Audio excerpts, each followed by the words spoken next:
بسم اللہ الرحمن الرحیم۔ اللہ تعالیٰ کی رحمت کا تو یہ حال ہے، ایک آدمی بتوں کا پجاری تھا۔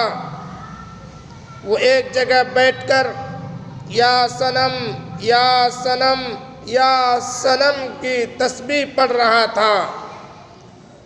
وہ یا صنم کہتے کہتے رات کو تھک گیا، اسے اونگ آنے لگی۔ جب اونگ آئی تو اس کی زبان سے یا صنم کے بجائے یا صمد کا لفظ نکل گیا۔ جیسے ہی اس کے زبان سے یہ لفظ نکلا، اللہ رب العزت نے فرمایا فوراً لبیک یا عبدی لبیک یا عبدی، میرے بندے میں حاضر ہوں، مانگ کیا مانگ رہا ہے؟ فرشتے حیران ہو کر پوچھنے لگے کہ اللہ یہ بتوں کا پجاری ہے اور ساری رات بتوں کے نام کی تسبیح کر رہا تھا، اب نیند کے غلبہ کی وجہ سے آپ کا نام نکل گیا اور آپ نے فوراً متوجہ ہو کر فرمایا میرے بندے تو کیا چاہتا ہے، اس میں کیا راز ہے؟ اللہ تعالیٰ نے فرمایا میرے فرشتوں، وہ ساری رات بتوں کو پکارتا رہا اور بت نے کوئی جواب نہ دیا۔ جب اس کی زبان سے میرا نام نکل گیا، اگر میں بھی جواب نہ دیتا تو مجھ میں اور بتوں میں کیا فرق رہ جاتا؟ جو پروردگار اتنا مہربان ہو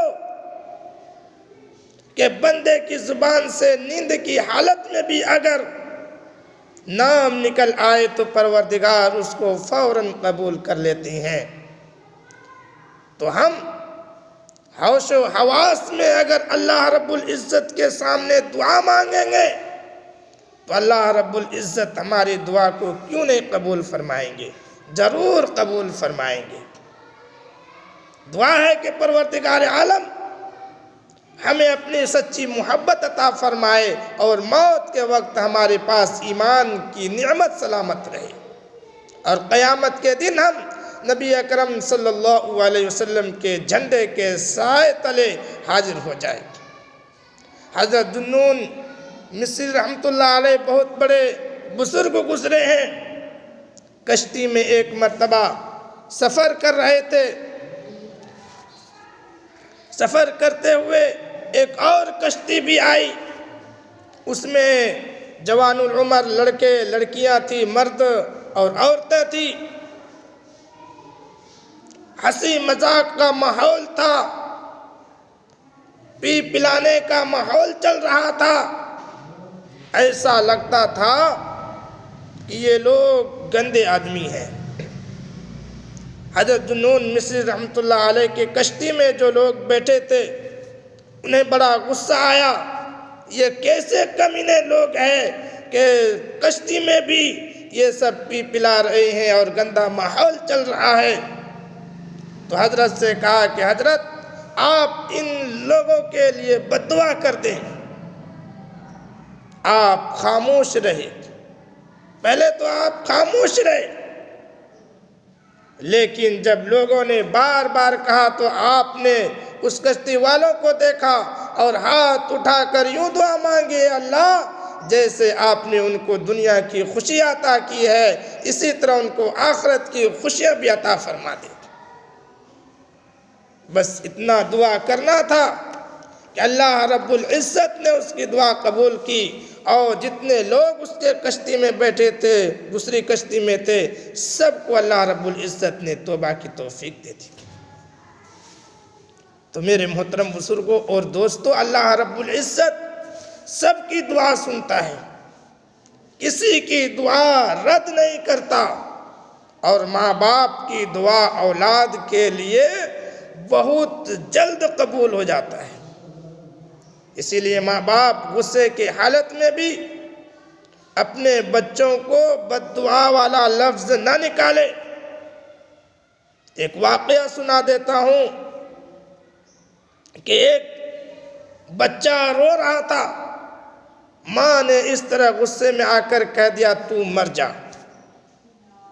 اللہ رب العزت کو جلال آ گیا، اللہ تعالیٰ نے اس کی بد دعا کو قبول فرما لیا، مگر بچے کو اس وقت موت نہ دی۔ جب وہ بچہ بڑا ہوا تو عین جوانی کے عالم میں وہ ماں باپ کی آنکھوں کی ٹھنڈک بنا، ماں باپ کے دل کا سکون بنا۔ جو بھی اس بچے کی جوانی دیکھتا وہی حیران رہ جاتا تھا۔ عین عالم شباب میں جب وہ پھل پک چکا تھا تو اللہ رب العزت نے اس کو توڑ لیا۔ میٹھا رسیلا جوان سا ایک سیب دھم سے فرش پر زمین پر ٹپک پڑا، اس کو موت دے دی۔ اب وہی ماں رو رہی ہے، میرا جوان بیٹا بچھڑ گیا، مگر اسے بتلایا گیا کہ تیری یہ وہی دعا ہے جو تو نے بچے کے لیے مانگی تھی، مگر ہم نے پھل کو اس وقت نہیں توڑا، نہیں کاٹا، اسے پکنے دیا۔ جب یہ پھل پک چکا اب اسے کاٹا ہے، تیرے دل کو اچھی طرح دکھ ہوا ہے، اب کیوں روتی ہے؟ یہ تیرے اپنے ہاتھوں کی کمائی ہوئی ہے۔ کتنی بار ایسا ہوتا ہے کہ ماں بد دعائیں کر دیتی ہے، جب اپنے بچے اپنے سامنے دیکھتی ہے کہ دعائیں قبول ہوئی تو پھر روتی پھرتی ہے، میرے بیٹے کا ایکسیڈنٹ ہو گیا، میرے بیٹی کی زندگی خراب ہو گئی۔ اے بہن، اے میرے بھائی، یہ سب کچھ اس لیے ہوتا ہے کہ تو اپنے مقام سے ناآشنا ہے۔ تجھے معلوم ہونا چاہیے کہ اگر تو نماز پڑھتی ہے اور اپنے بچے کے لیے دعا کرتی ہے تو اللہ تبارک و تعالیٰ تیرے بچے کو بخت نیک بنا دیتا ہے۔ ایک بزرگ کے بارے میں آتا ہے کہ ان کی والدہ کی وفات ہو گئی، چنانچہ اللہ تعالیٰ نے اس بزرگ کو الہام فرمایا، اے میرے پیارے، اب ذرا سنبھل کر رہنا، جس کی دعائیں تیری حفاظت کرتی تھی وہ ہستی دنیا سے اٹھ گئی ہے۔ اللہ اکبر، اللہ اکبر کبیرہ۔ واقع بات ایسی ہی ہے کہ ماں باپ کی دعائیں بچوں کے گرد پہرا دیتی ہے۔ اللہ پاک ہمیں اور آپ کو اپنے ماں باپ کی خدمت کی توفیق عطا فرمائے۔ چینل کو سبسکرائب کیجئے، لائک کیجئے، شیئر کیجئے۔ السلام علیکم۔